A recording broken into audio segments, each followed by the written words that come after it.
Welcome to the channel, guys. We are back again for another top 3 of the month, and today I'm going to be talking about my top 3 for June, the 3 best fragrances that I tried in June, so stay tuned for that.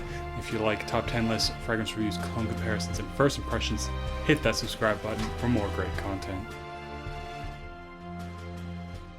So, June was not a bad month. I definitely did try some good fragrances, tried some not so good ones, and of course, as I mentioned, I'm going to try and add one dishonorable mention, or maybe the fragrance that I liked the least out of all the fragrances that I tried. And so you know what, I'm just going to get right into the list. The first one, or rather the dishonorable mention, Sex and the Sea. This is a Francesca Bianchi fragrance. I know I've said her name completely wrong. I would like to give the brand another chance because you never know, it just could be not the fragrance for me. This is not what I was expecting from fragrance or what I was looking for. You know, I was really hoping this would be sort of a nice aquatic fragrance, but it is something that is extremely floral. And at least for me, fragrances that are very, very floral do feel a little bit more feminine to me. And that is definitely the feeling that I got with this fragrance. It does feel a little bit more like a woman's fragrance. And, you know, even in that context, to me, most of the time, not all the time, but a lot of the times, fragrances that are heavily floral are actually just unappealing. So I don't like them, and I wouldn't want to even smell them on, say, a woman, where I'd say, okay, it smells like a woman's fragrance, but it would smell good on her. Generally speaking, for me, I just don't like the feel. Really, really flowery fragrances often feel to me something more suitable for an older woman, like 60, 70, or even 80. It's not always the case. Again, that is certainly not always the case. There are some good floral fragrances in my opinion, and many people enjoy a lot of floral fragrances. Not a huge fan. But that is the dishonorable mention.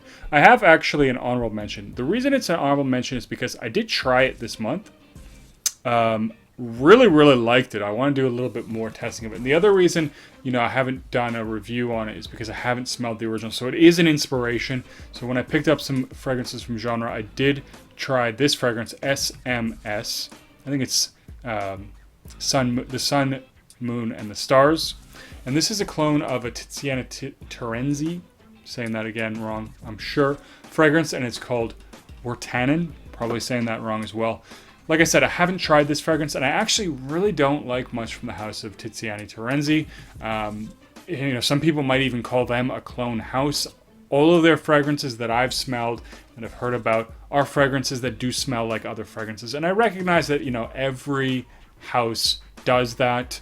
Every house has fragrances that smell like other fragrances. But they also usually have some more original fragrances mixed in there as well. And they're not usually so closely related to the fragrance that they're trying to smell like. Like Dylan Blue doesn't actually smell like, you know, Bleu de Chanel. It's just their version of a blue fragrance. Fair enough. And I do like Parfums de Marly, and people have the same complaint about them, but maybe part of the reason I like Parfums de Marly more is you can get really good prices for them. Not the same for Tiziana Terenzi. So like I said, not a fan. Now this one is really nice. It's sweet. If I remember, it has amber in it. It's resinous. It's oody. It's just this really nice fall winter style fragrance that I want to try out a little bit more.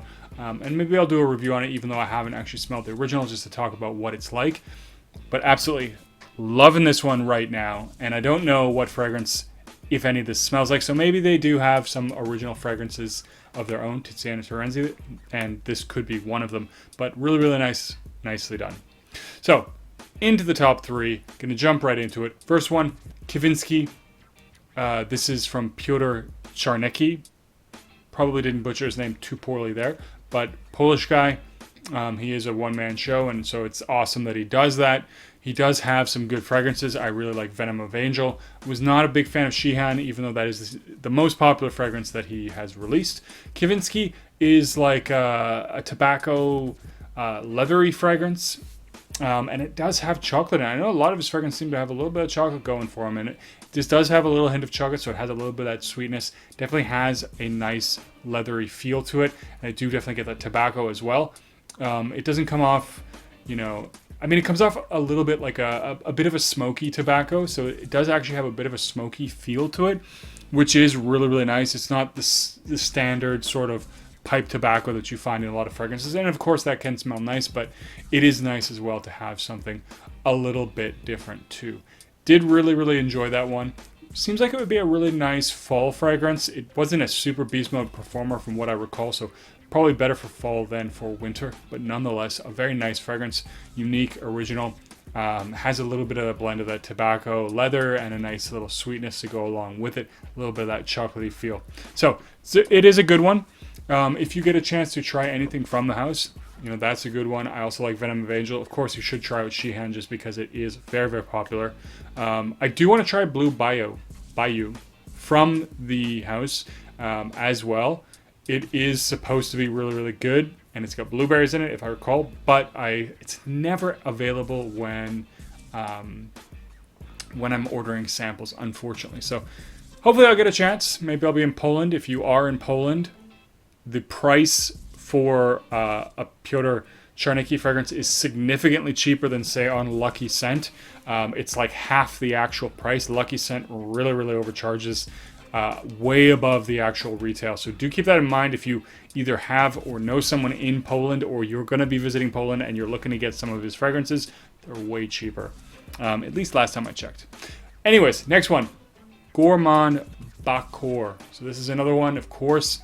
I love those gourmand fragrances, and this one is no exception, although it is a little bit, it does transition into not such a gourmandy fragrance. I did definitely get, a little bit of a woody smokiness, if I recall, but the opening and the mid especially are really, really, really nice on this one. It does have this really great creamy toffee vibe that is different from Metallica, but it does have some sort of aspects of it that remind me of a little bit of Metallica. Just that toffee and that milk note does make this really, really creamy, kind of almost almond biscuity kind of vibe, which is what Metallica has. It has this sort of, creamy biscuit kind of feel to it in the opening. Really, really nice, really sensual. It is a really nice performer as well, and one that I think would be really, really good for fall and winter as well. Of course, gourmand fragrance, that's what you can expect. Top of the list, the number one Pink Mark du Champagne Truffle. Now, finally, I've remembered. I know somebody else did ask me this. They sent me a message to ask me this, because I keep mentioning another truffle fragrance that it reminded me of in the opening, anyways, and that is Dolce Passione, and that is, I've totally forgotten the brand right now, but amazing fragrance. Dolce Passione has this really nice, great chocolate truffle vibe to it. This fragrance has a very similar opening. It does change a lot, and it definitely goes in its own direction. But if you love chocolate and if you like that chocolate truffle feel, this one is really, really, really nicely done. It does have this really great chocolate truffle vibe in the opening. Very realistic, very delicious smelling. And does get a little bit boozy towards the mid. So it does have, I think it's actually brandy or something in it. It does get a little bit of a boozy feel in the mid, and that does sort of taper out into the dry down, and so the chocolate also tapers out, but it's really nice. And if you like those kind of gourmand fragrances, it's definitely one to try out. So anyways, guys, that is the list. That is the top 3 fragrances that I tried in the month of June. Looking forward to July. Hopefully I'll get to try a lot more fragrances, and I'll be doing some first impressions on those and full reviews, and maybe also a full review of SMS, because like I said, smells really amazing. Would love to see how it performs. Probably won't be getting a sample of the original anytime soon, so comparison might be off for now, but you never know what's going to happen in the future. But anyways, like I said, any fragrances you tried out in June that you really, really enjoyed, leave a comment down below. Let me know. If there's anything you're thinking about trying out in July, you really want to get your hands on and see what it smells like, let me know as well. And as always, don't forget to like and subscribe. See you guys in the next video.